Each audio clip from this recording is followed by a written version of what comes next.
expecting a miracle to make all this go away. You know they don't happen anymore. 'Tis the season to watch horror movies in preparation for the spookiest night of the year, Halloween. Surprisingly, this October had more diversity than your average trick-or-treat bag. We don't just have horror, we have racial injustice, criminal empires, slashers, comedies, and what may or may not be one legendary director's best work yet. Today, we're ranking the top 10 best movies of 2023, the October edition. Have you met them yet? Met who? Them. Number 10, Pain Hustlers. Hi. Hi. Nice to meet you. Oh. It's Pleasure is mine. If Captain America offered you a job that pays over $100,000 a year, would you take it? Or even just the last part? High school dropout Liza Drake, played by the Emily Blunt, who's wowed the world since her The Devil Wears Prada days, then her masterclass in acting in A Quiet Place, is just trying to build a better life for herself and her daughter. Kicked out of their living situation, Drake takes the job Peter Brenner, aka Chris Evans, helps her botch her resume from, working at a failing pharmaceutical startup. She didn't expect to be caught in the middle of a criminal racketeering scheme, dependent on people's reliance on pain medicine. See the title for further reference. Is it me, or is he losing his shit? Hey! Get your shoes off! Get your shoes off! Number 9, Old Dads. Mike, this is gonna be great, okay? And remember, kids keep you young. No, they don't. My kids almost killed me. If marathoning Bill Burr interviews with Conan O'Brien doesn't convince you of his superior and sometimes slow acting, but utterly brilliant humor, then Old Dads will. Here's the stitch. 3 middle-aged friends sell their company to a millennial. The horror to them. Now they have to re-navigate the world, and basically, the knowledge that they haven't kept with trends past the 80s. Old Dads pokes fun at both sides. Burr isn't just here to make fun of the younger millennial and Gen Z generations. His comments are mind-opening and laugh out loud. Is there a reason we always have 2 white men dominating the discussion in this room? That's not a white guy. I'm confused. Number 8, Five Nights at Freddy's. Have you met them yet? Met who? Them. Seeing this traumatizing but addictive game of being haunted by the notorious Freddy Fazbear across a mall at night leap to the big screen? Incredible! This security guard didn't quite volunteer as tribute to work the night shift at Freddy Fazbear's Pizzeria. Now he has to make it for not 1, not 2, but 5 chilling nights, while battling animatronic characters. From a viewer's point of view, the pizzeria is terrifying. Do you think that the odds are in his favor? And here's a spoiler. Look for the cameo. He's coming. Number 7, The Persian Version. You're pregnant by a gay guy. No, gay. You knocked up my gay sister. I'm still gay. I just happened to get pregnant. You went gay on Halloween? When Leela's Iranian, incredibly large and loud family reunites in New York City for her father's heart transplant surgery, it upheavals her life. Leela is the type of person who wants balance. Instead, an exposed secret threatens her reality. Ultimately, The Persian Version takes you by the hand through an unprecedented walk through Iranian-American culture. Family secrets, family trauma, the unique mother-daughter relationships, and more. Hats off to Miriam Casavaras, the director. If you ever wonder what it's like running into your ex when you look like Layla? Elena, hi. How are you? Evidently better than you. Number 6, When Evil Lurks. Hay un embichado en el pueblo. Estás asustando a mi familia. If you're planning on watching a horror movie on Halloween, When Evil Lurks might do the tricks in the daylight. It's that terrifying. This Argentine supernatural psychological horror by Damien Rugna traps you in a rural town where a demon is about to be born. How do they know that? 2 brothers find a demon-infected man about to give birth to that demon, which they call the Rotted. The demon works like an infection, spreading and possession. Even weapons seem to just spur it on. The brothers try to escape.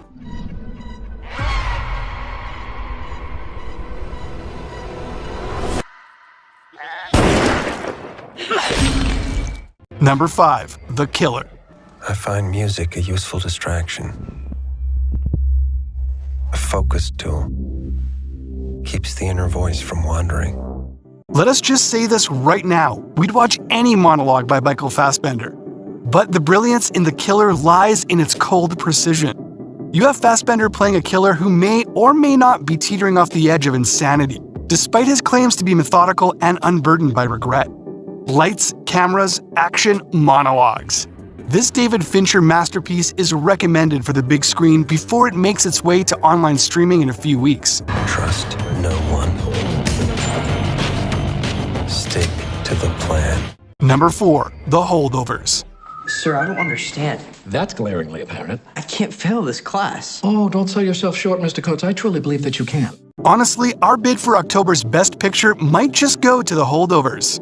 We have Paul, a curmudgeonly instructor at a prep school who, sort of Breakfast Club style, babysits a gaggle of students over Christmas break. During this time, he forms bonds with the school cook, a mourning mother, and a genius rebel without a cause. The Holdovers, with standout performances from Paul Giamatti, Dominic Sessa, and Vina Joy Randolph, will hold you to your seat to the end. I don't think I've ever had a real family Christmas like this before. Thank you, Mary. You're welcome. Number 3, Totally Killer. I'd like to report a crime that hasn't happened yet. Have you seen the movie Back to the Future? Basically, I'm living that movie right now, which is how I know there's gonna be a murder tonight. 35 years after the Sweet 16 killer terrorized the local community by killing 3 teens, the killing spree resumes on Halloween night in search of a 4th victim. Enter Sabrina Spellman, or, well, the brilliant actress behind it, Kiernan Shipka, who plays 17-year-old Jamie. Totally Killers then flips the script, sending Jamie back in time to 1987. A la Back to the Future style, Jamie teams up with her teenage-age mother to take down the killer. Totally Killer knows what it's doing, when it's brilliant, cliché, deliberately making fun of itself.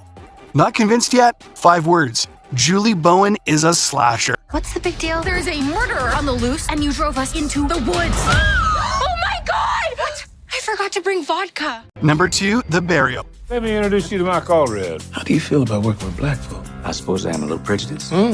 Did you meet my team? Based on the very real story of a lawyer called Willie E. Gary, who helped his client Jeremiah Joseph O'Keefe take down a Big Brother-esque corporation that was trying to put O'Keefe out of business. The Burial is a whip-smart legal drama movie with Jamie Foxx as the flashy personal injury lawyer and Tommy Lee Jones as O'Keefe, a funeral homeowner in the process of literally being buried by a corporate giant. This is not just Harvey Specter in the courtroom, handing out law degrees with an arched eyebrow and a witty quip. The Burial highlighted race and injustice. I wouldn't get too used to me being kind to you, Mr. Gary. Once we begin that trial, I will destroy you. Before we reveal our first pick, let's look at some honorable mentions. And don't forget to subscribe and hit the bell icon. Taylor Swift, The Eras Tour. Do a show with like all the albums in it. And I was like, yeah, it's gonna be called The Eras Tour. See you there. Ballerina. 걔가 죽었어요. Sister Death. Ya verás como todo irá bien. Dark Harvest. Your sacred duty is to take down Sawtooth Jack before that church bell rings at midnight. The Exorcist, Believer. One girl lives, one girl dies. You pick and choose. Number 1, Killers of the Flower Moon. Son, I got a question. You like women? That's my weakness.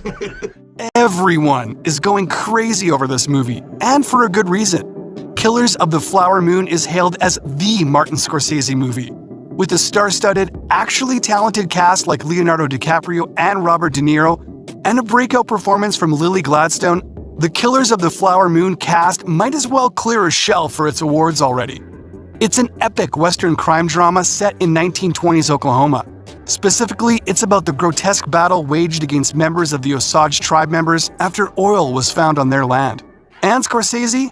He's on the Osage Nation's side, and stayed true to their culture in a positive light. And hey, the cast includes Brendan Fraser. Expecting a miracle to make all this go away. You know they don't happen anymore. And those are the top 10 best movies of 2023 October. What did you think? Did we miss one of your favorites? Let us know in the comments below.